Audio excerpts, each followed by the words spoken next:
Orang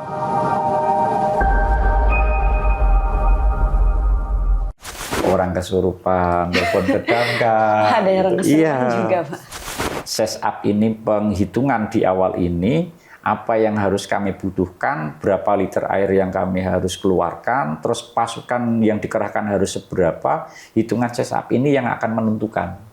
Kami memiliki metode yaitu seperti ini obat nyamuk.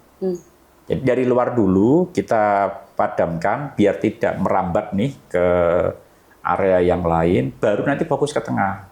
Apapun itu kadang-kadang terus nek ora damkar, oh gak iso. Lah itu kan menjadi bahaya nih.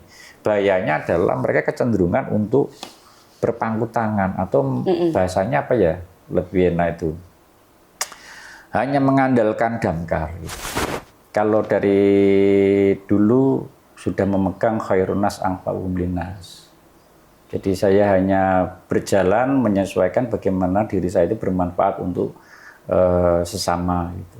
Kalau saya ditanya apakah itu cita-cita, selama ini saya belum pernah berpikir sedikit pun ketika saya harus bergabung di pemadam kebakaran.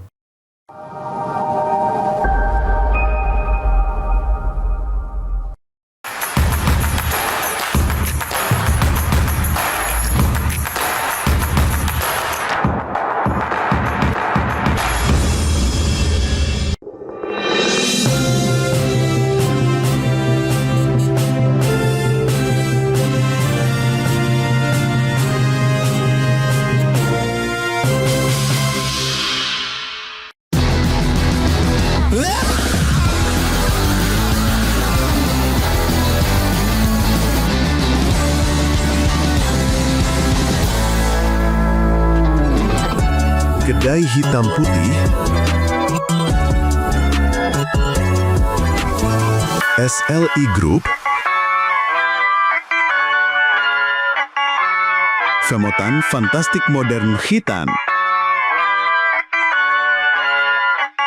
Selamat datang di Klinik Pratama Rawat Inap Ibnu Khalil, tempat di mana kesehatan dan kenyamanan pasien menjadi prioritas utama kami. Didirikan dengan tujuan utama memberikan pelayanan kesehatan yang berkualitas dan terjangkau bagi umat dan masyarakat. Oleh karena itu, kami berkomitmen untuk terus meningkatkan kualitas layanan dan fasilitas yang ada. Kami bertekad untuk menjadi mitra kesehatan yang dapat diandalkan oleh masyarakat dengan menghadirkan pelayanan prima, profesional, ramah, integritas, mutu, dan amanah. Klinik Pratama Rawat Inap Ibnu Khalil berkhidmat memberikan pelayanan prima. Alhamdulillah untuk hasil sitik-sitik ditabungke nang BKK Lasem iso nglumpuk dadi akeh. Long live the fisherman. Nabung wonten BKK Lasem niku penak banget kok. Mbak-mbak sing cantik saben dinten mriki dadose saged nitip nabung terus. Saya kalau menabung biasanya langsung ke kantornya BKK Lasem. Pelayanannya ramah dan nggak perlu antri. Ambil tabungan di BKK Lasem juga mudah dan nggak pakai ribet. Dan dijamin uangnya aman dong.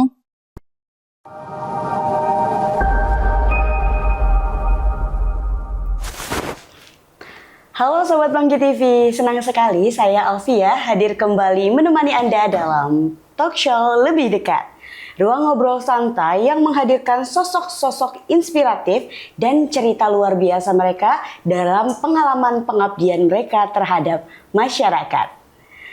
Teman-teman, episode kali ini kita akan mengulas tentang tugas kemanusiaan, tantangan lapangan, dan dedikasi petugas pemadam kebakaran yang selama ini selalu hadir di saat-saat darurat. Teman-teman pasti nggak asing lagi nih sama pemadam kebakaran ya. Oke, telah hadir bersama saya sosok yang sudah tidak asing lagi dalam berbagai aksi penyelamatan nih di pemadam kebakaran di Rembang, teman-teman. Oke, langsung saja kita sambut Bapak Teguh Wiwoho, yaitu salah satu Komandan Regu atau Danru Pemadam Kebakaran Kabupaten Rembang.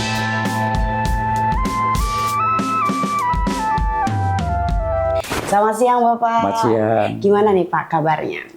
Alhamdulillah sehat. Baik. Alhamdulillah. Mungkin saya karena ini segmen lebih dekat nih Pak, jadi teman-teman ingin lebih mengenal lagi nih terkait Bapak dan mungkin dari pekerjaan Bapak sendiri gitu. Mungkin bisa diceritakan dari awal perjuangan Bapak bagaimana sekarang sampai menjadi Komandan Regu di Pemadam Kebakaran Kabupaten Rembang seperti itu Pak. Oke, baik. Jadi saya gabung di Pemadam Kebakaran itu tahun 2017 gabung di Pemadam Kebakaran sampai sekarang, dan alhamdulillah sampai saat ini masih dipercaya menjadi Komandan Regu di salah satu regu di Damkar. Semuanya berjalan dengan baik walaupun banyak rintangan yang kita lalui semua itu. Kalau pengalaman banyak sekali. Udah jangan ditanya lagi ya Pak. Pengalamannya udah hampir 1 dekade ya Pak. Iya. Hampir 10 tahun. Oke, mungkin itu emang cita-cita dari kecil atau gimana ya Pak? Tidak pernah terbayangkan. Oke. Jadi kalau saya ditanya apakah itu cita-cita, selama ini saya belum pernah berpikir sedikit pun ketika saya harus bergabung di pemadam kebakaran. Namun ini mungkin jalan takdir, dan di mana dari sebelum saya bergabung di pemadam kebakaran itu memang sudah bergerak di tentang organisasi kemanusiaan. Contoh, sebelumnya saya bergabung di Palang Merah Indonesia. Jauh dari itu, sebelum di PMI pun saya salah satu termasuk anggota pramuka, aktivis pramuka, terus bergeser di Palang Merah, setelah itu bergabung di Search and Rescue daerah Jawa Tengah, dan bergabung kalau nggak salah tahun 2026 gabung di Sarda Jateng. Banyak pengalaman di Sarda itu ternyata bermanfaat di pemadam kebakaran. Oke, memang dari masa mudanya juga sudah eksplor lebih lagi ya, Iya. sehingga dapat ilmu lalu diimplementasikan saat menjadi pemadam kebakaran seperti itu. Kurang lebih kan ini pengalaman Bapak Teguh juga udah lebih dari mau hampir 1 dekade lah ya bisa dibilang. Itu pasti bukan sesuatu hal yang mungkin bisa dibilang mudah gitu. Jadi mungkin bisa dibilang pemadam kebakaran kan salah satu profesi yang bisa dibilang beresiko tinggi ya. Untuk Bapak sendiri gimana sih sampai sekarang bisa bertahan gitu di profesi tersebut? Iya, saya punya prinsip sebenarnya itu kalau dari dulu sudah memegang khairun nas anfa'uhum linnas. Jadi saya hanya berjalan menyesuaikan bagaimana diri saya itu bermanfaat untuk sesama gitu. Jadi kalau dikatakan memang prosesnya sulit, ya kalau dikatakan sulit, tapi dengan adanya komitmen dari awal itu bahwa saya harus bermanfaat nih untuk sesama, maka semuanya itu seolah-olah ya sulit pada saat dihadapi, selesainya pun merasa nggak sulit lagi, udah biasa aja gitu. Maka sampai bertahap ini tetap bertahan. Gitu. Jadi paling tidak kita punya prinsip bermanfaat. Ya, oke. Berarti memang pengen banget nih bermanfaat bagi masyarakat gitu, baik masyarakat di level atas maupun di level bawah ya seperti itu. Mungkin dalam situasi gimana ya? Jadi pemadam kebakaran kan salah satu profesi yang mungkin bisa dibilang masyarakat ini memiliki stigma bahwasanya pemadam kebakaran itu hanya memadam kebakaran saja gitu.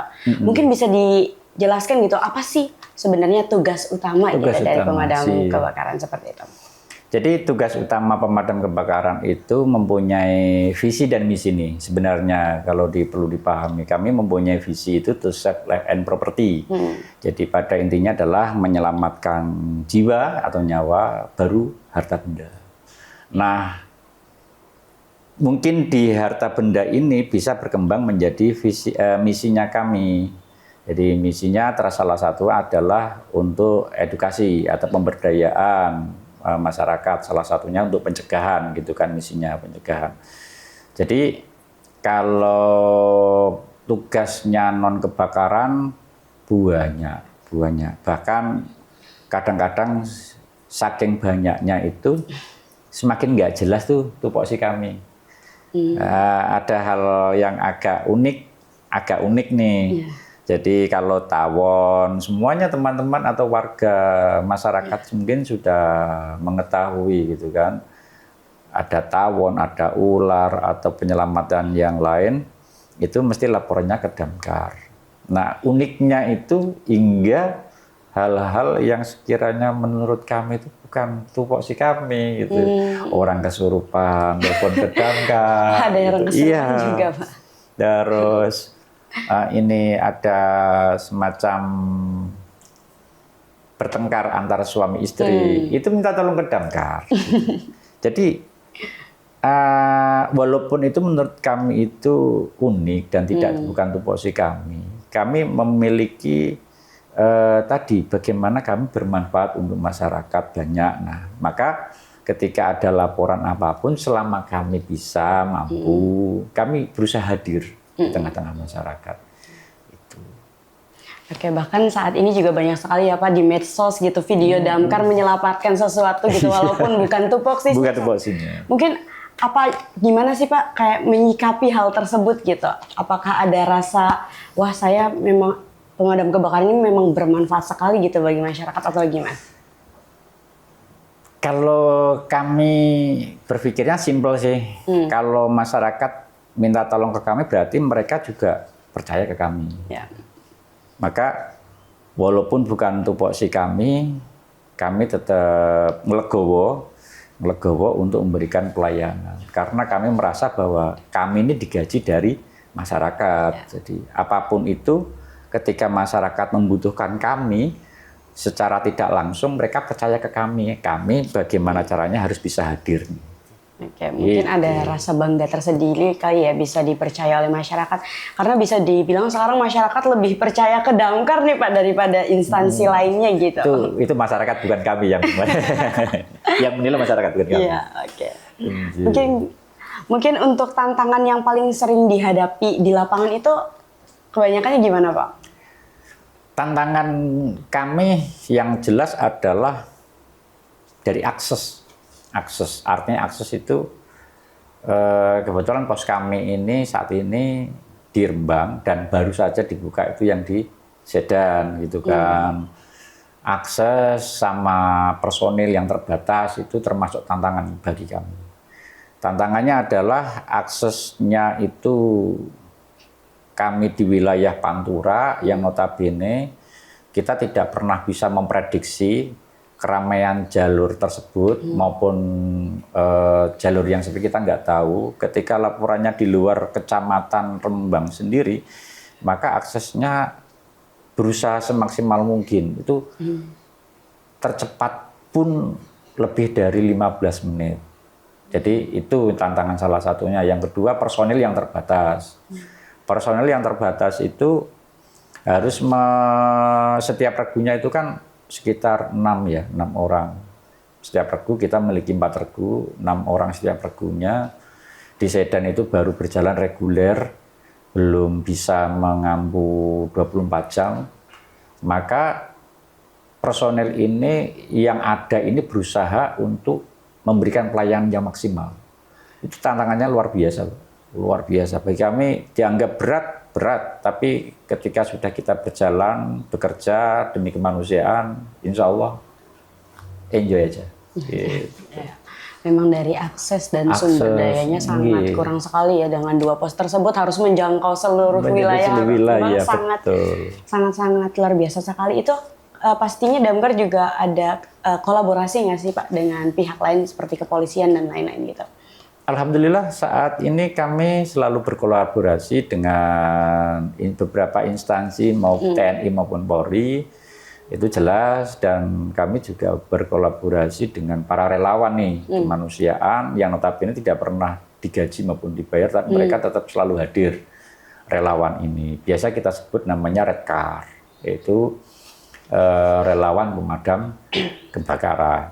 Itu sesuai Permendagri pun ada aturannya. Nah, dengan rekan-rekan Red Car ini paling tidak itu bisa meminimalisir keadaan karena kita mempunyai standar pelayanan minimal atau SPM, yaitu 15 menit. 15 menit ketika saat kita menerima laporan, terus nanti kita hingga sampai menuju ke TKP, bahasa kami TKP. TKP itu bukan tempat kejadian perkara, tapi tempat kejadian peristiwa kalau di pemadam. TKP itu dan sudah siap untuk menyemprot, pasang instalasi terus nyemprot itu, waktunya standar pelayanannya adalah 15 menit. Bayangkan kalau yang terjadi telepon laporan masuk itu berada di wilayah Sumber. Itu kan repot, nggak nyampe. Tapi ya untuk mencapai itu maka kami menggerakkan teman-teman yang bergerak dalam kemanusiaan, dalam ini relawan, untuk bisa membantu memenuhi 15 menit ini, yaitu dengan cara menghubungi teman-teman relawan untuk apa yang bisa dilakukan di sana dulu. Nah, hadirnya relawan ini berarti mewakili kami yang saat ini masih proses entah perjalanan menuju ke TKP gitu. Jadi itu siasat atau strategi kami untuk pemenuhan standar pelayanan minimal. Oke, berarti strateginya sangat solutif sekali ya dengan menggerakkan para relawan yang ada di daerah gitu sehingga bisa tetap maksimal gitu kerjanya gitu. Harapannya gitu maksimal. Amin ya Pak. Tapi mungkin ada nggak sih rencana penambahan pos gitu biar lebih efektif lagi itu? Kalau untuk penambahan pos kami belum bisa menyampaikan karena itu ada regulasi tersendiri gitu kan. Tapi yang saat ini yang perlu diketahui bahwa di Rembang itu ada 2 pos, yaitu di Kecamatan Kota Rembang, terus berada di Kecamatan Sedan untuk mengampu di wilayah area timur, Sarang, Kragan, terus bisa jadi Sale gitu kan. Untuk mengampu di situ, membackup di wilayah, walaupun nanti ketika ada accident atau fire accident terjadi, maka dilaporkan di pos Rembang, kami backup juga sana. Yang penting ada teman-teman dari Sedan meluncur dulu, kami yang di Rembang untuk membackup itu. Ada 2. Mungkin dalam situasi di lapangan juga harus mengambil keputusan dengan cepat nih Pak, karena keadaannya yang sangat urgent dan darurat. Untuk bisa mengambil keputusan secara rasional itu gimana nih Pak? Jadi kami secara rasional yang jelas dari pemahaman bahwa fire in case itu kan terjadi bisa banyak hal, atau kebakaran itu munculnya dari api itu kan banyak hal ini. Bisa jadi konsleting listrik, terus secara rasional nih. Maka itu lagi bangunan yang mungkin semi permanen. Terus mungkin lokasinya padat pemukiman. Nah, perkiraan kami kalau resikonya tinggi itulah ya kami harus berusaha secara rasional datang lebih cepat, bukan lebih awal, lebih cepat untuk mencapai ke titik lokasi. Biar apa? Biar kami itu melakukan size up di awal. Size up ini penghitungan di awal ini, apa yang harus kami butuhkan, berapa liter air yang kami harus keluarkan, terus pasukan yang dikerahkan harus seberapa, hitungan size up ini yang akan menentukan. Jadi rasionalnya awal itu adalah perkiraan nih, karena laporan masyarakat kadang-kadang berbeda. Laporan masyarakat itu kebakaran nggak jelas. Yang penting melaporkan karena posisi baru panik gitu. Tapi kami mempunyai rasional bahwa ini membutuhkan pemadam, udah kita hadir. Pasukan yang pertama bisa ada di situ melakukan up, yaitu penilaian di awal. Baru setelah penilaian di awal melaporkan lagi kebutuhan yang harus dilakukan, dipenuhi di lokasi. Kira-kira itu cara pengambilan cara cepat. Gitu. Untuk penanganan awalnya rasional adalah membatasi area. Ini ada pemahaman nih agak mungkin masyarakat banyak yang mengira bahwa Pak kebakaran apinya di situ, yang disemprot kok yang di sini. Banyak masyarakat yang tidak paham. Kami memiliki metode yaitu seperti obat nyamuk. Jadi dari luar dulu kita padamkan biar tidak merambat nih ke area yang lain, baru nanti fokus ke tengah. Itu.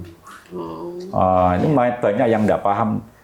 Kadang-kadang kami datang juga dihujat gitu. Pemadamnya nun sewu, nanti bisa ditit gitu ya.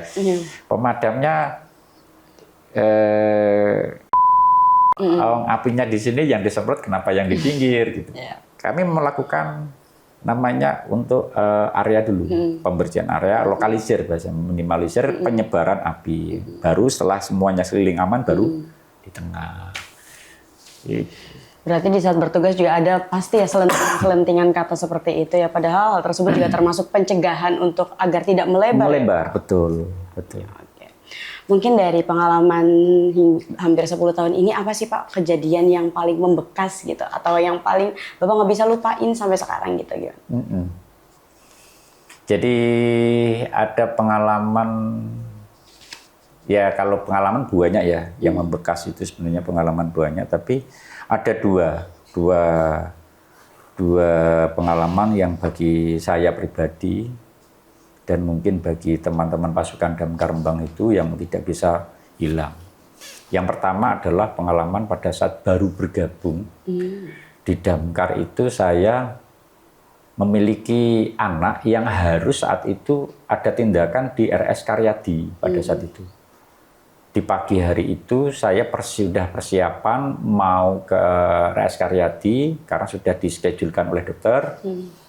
Betulan sudah mau persiapan berangkat, dapat telepon dari kantor bahwa kebakaran di stasiun Rembang pada saat itu. Jadi saya berangkatnya itu sudah pakai sarung, pakai kaos, itu nggak jadi ke rumah sakit.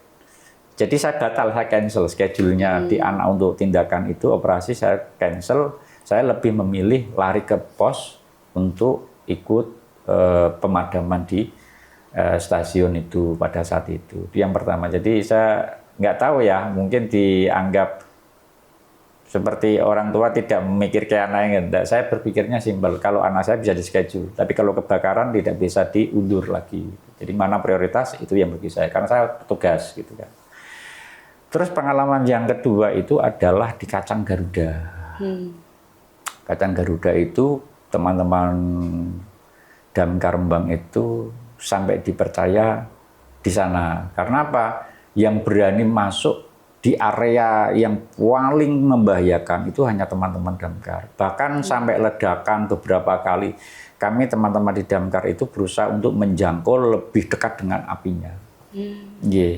Dan tidak pada saat itu kalau kita lihat pemadam yang lain itu hanya di luar gedung area, kami malah justru masuk ke area gedung, dan itu sangat berbahaya. Dengan perhitungan kami selama melaksanakan tugas, kami harus memberikan himbauan kepada anggota kami bahwa setiap masuk ke tempat yang berbahaya, maka yang terpenting adalah A3, aman diri dulu, aman lingkungan, aman TKP. Itu yang paling penting. Dan selalu kita tanamkan itu, selama itu membahayakan untuk dikira, jangan kita lakukan. Tapi menurut kami itu bisa kita lakukan, kita lakukan. Itu yang di Garuda itu sempat ledakan dan mesin dekat kami kira-kira 10 meter itu meledak.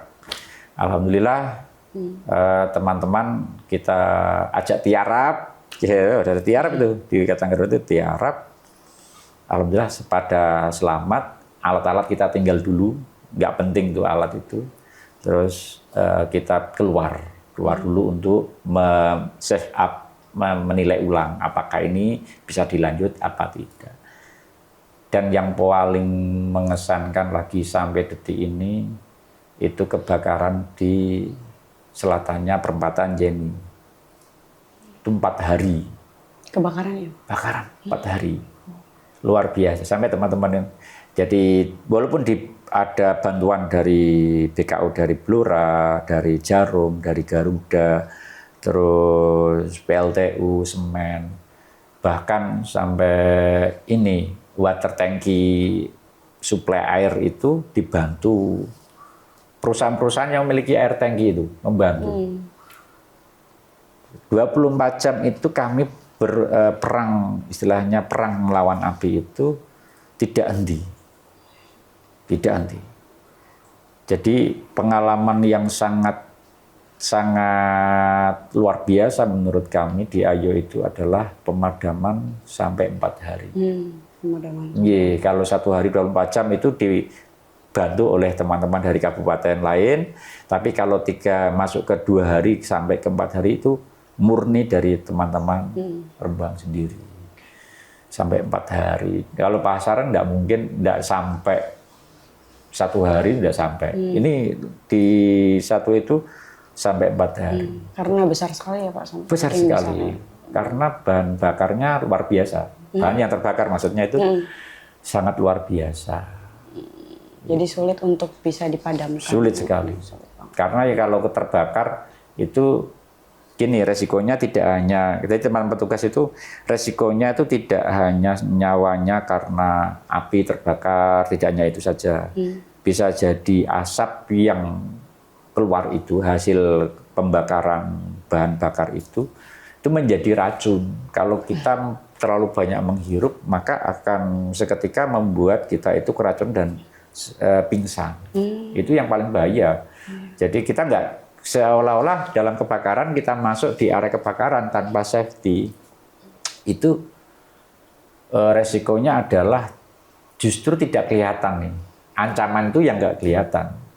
Banyak menghirup asap, jadi karbon monoksida itu akan membuat henti jantung secara bertahap. Itu yang menjadi bahayakan. Termasuk salah satunya yang tadi diceritakan di selatannya perempatan Jenny itu, bahan-bahan yang terbakar itu menghasilkan begitu banyaknya karbon monoksida. Gitu. Oke, sangat berisiko tinggi sekali ya terhadap keselamatan para petugasnya juga Pak. Betul. Ada nggak sih Pak kayak maksudnya keselamatan petugasnya ini gimana nanti untuk kalau misalnya ada yang terluka gitu, ada nggak yang paling nggak terlupakan lagi? Alhamdulillah sampai detik ini tidak ada teman-teman yang sampai chaos. Alhamdulillah tidak ada. Nggak ada. Cuman kalau semisal kayak kargores, benda tajam, terus kena terjatuh benda keras itu kepala itu karena teman-teman sudah safety, jadi tidak begitu banyak kejadian yang menurut kami itu berisiko tinggi. Aduh, pengalamannya sangat luar biasa sekali ya teman-teman. Damkar ini kayak sampai Bapak Teguh sendiri gitu, sampai mengesampingkan urusan keluarga ya Pak, dibandingkan urusan masyarakat gitu. Karena juga mungkin dari keluarganya Bapak juga sudah mengerti gitu gimana manajerialnya gitu ya Pak. Betul, betul. Untuk pengalaman juga sangat luar biasa sekali teman-teman, dan itu juga sangat berdampak sekali pada keselamatan para petugasnya gitu. Bisa dibilang kalau misalnya kita bisa tolong ke damkar, terus damkarnya minta tolong ke siapa gitu ya Pak. Iya. Kita hanya bisa berharap minta tolongnya sama Allah Subhanahu wa taala. Iya. Betul. Iya. Oke, mungkin seberapa penting sih Pak mungkin edukasi buat masyarakat gitu terkait hal tersebut? Ya, kalau bicara edukasi seberapa pentingnya sangat penting. Bagi saya paling utama adalah pencegahan. Jadi lebih baik mencegah daripada mengenangani menurut kami. Kalau bahasa medis, mencegah lebih baik daripada mengobati. Kami sama, lebih baik mencegah daripada harus menangani. Karena mencegah itu memberikan pemahaman ke masyarakat. Jadi masyarakat kita itu saya justru malah khawatir ketika mereka merasa bahwa adanya damkar ini lebih mudah dijangkau, lebih mudah dihubungi, lebih mudah diminta tolong. Saya justru malah khawatir menjadi bom waktu. Jadi bom waktu karena apapun itu kadang-kadang terus nek ora damkar, oh gak iso. Lah itu kan menjadi bahaya nih. Bahayanya adalah mereka kecenderungan untuk berpangku tangan atau bahasanya apa ya? Lebih enak itu. Hanya mengandalkan damkar gitu. Nah, kami berharapnya nggak seperti itu. Melalui edukasi ini memberikan pemahaman secara konkret bahwa bahaya kebakaran itu bisa kapanpun, dimanapun, dengan keadaan apapun, bahkan hujan pun bisa terjadi kebakaran gitu loh. Jadi kita melalui edukasi, sosialisasi itu justru hal yang sangat terpenting karena memberikan pemahaman yang matang bagaimana sih kalau ada kebakaran konsleting listrik nih, apa yang harus dilakukan. Edukasi itu penting banget bagi kami. Daripada kami harus memadamkan, itu lebih penting edukasinya. Gitu. Mungkin edukasinya juga sebagai pencegahan gitu ya, Pak, Iya. untuk masyarakatnya gitu. Kayak gimana cara menangani api kecil terlebih dahulu untuk pencegahan atau apa aja nih barang yang mudah terbakar atau gimana gitu ya Pak. Oke, mungkin ada nggak sih Pak pesan buat masyarakat nih Pak? Pesan untuk warga masyarakat seluruhnya, khususnya di warga Rembang nih, dalam hal ini monggo bahwa kebakaran itu tidak hanya mengancam secara personal, tapi justru imbasnya bisa menjadi luas. Dikategorikan kebakaran itu musibah, tapi bisa jadi menjadi bencana. Dikategorikan bencana itu kalau satu komplek wilayah atau satu RT, satu desa rumahnya terbakar semua, itu kategori bencana. Tapi kalau hanya 1-2 rumah, itu kategori musibah. Maka pesan kami kepada seluruh masyarakat untuk bisa mewaspadai penggunaan listriknya, istilahnya maintenance, bahasanya apa itu maintenance? Maintenance itu merawat, melihat kondisi rumahnya, apakah kabelnya itu standar apa tidak, salah satunya itu. Terus sudah harus ganti apa tidak, penggunaan LPG-nya karena berhubungan dengan gas. Terus tidak hanya di musim kemarau kebakaran terjadi. Jadi hujan pun bisa terjadi karena ada tadi kita menggunakan listrik. Khawatir. Jadi monggo warga Rembang untuk selalu waspada di sekitar, hubungi kami bila membutuhkan. Semuanya adalah pelayanan, kami menjalankan semua adalah gratis. Sekali lagi tidak ada biaya administrasi jasa, tidak ada sama sekali. Kami hanya butuh diperhatikan saja pada saat melakukan tindakan pemadaman maupun yang lain, itu seperti mungkin air minum, mungkin bagi kami membutuhkan karena airnya untuk nyemprot, tapi untuk nyemprot jaga kami masih kadang-kadang itu kurang. Gitu kira-kira. Oke, luar biasa banget ya teman-teman cerita kita kali ini dari pengalaman Pak Teguh gitu yang sangat-sangat membekas sekali untuk kita gitu dan sangat bermanfaat sekali bagi masyarakat gitu. Itu merupakan salah satu pengabdian bagi masyarakat yang sangat luar biasa gitu. Semoga saja untuk dari pemadam kebakaran di Kabupaten Rembang sendiri semakin maju dan fasilitasnya mungkin bisa lebih bisa membantu gitu untuk implementasi di lapangan gitu. Dan tentu saja masyarakat juga harus tetap waspada ya teman-teman terkait bahaya yang apa yang ada di luar sana dan mungkin di tempat yang Anda tinggalin sekarang gitu seperti itu. Oke Pak, mungkin sesi selanjutnya adalah sesi games di mana nanti mungkin lebih santai Pak. Bapak udah siap belum nih Pak? Iya, insya Allah siap. Oke, mungkin nanti saya akan memberikan pertanyaan kepada Bapak dan Bapak harus ngejawabnya dengan cepat nih Pak, tapi jujur dan harus dikasih alasan. Jangan susah-susah ya. Pastinya nggak susah Pak. Dan ini masih berkaitan gitu Pak. Oh gitu, siap. Oke. Mungkin pertanyaan pertama nih Pak, lebih baik panggilan kebakaran besar atau penyelamatan warga satu nyawa? Penyelamatan warga satu nyawa. Oke, gimana Pak? Gimana alasannya?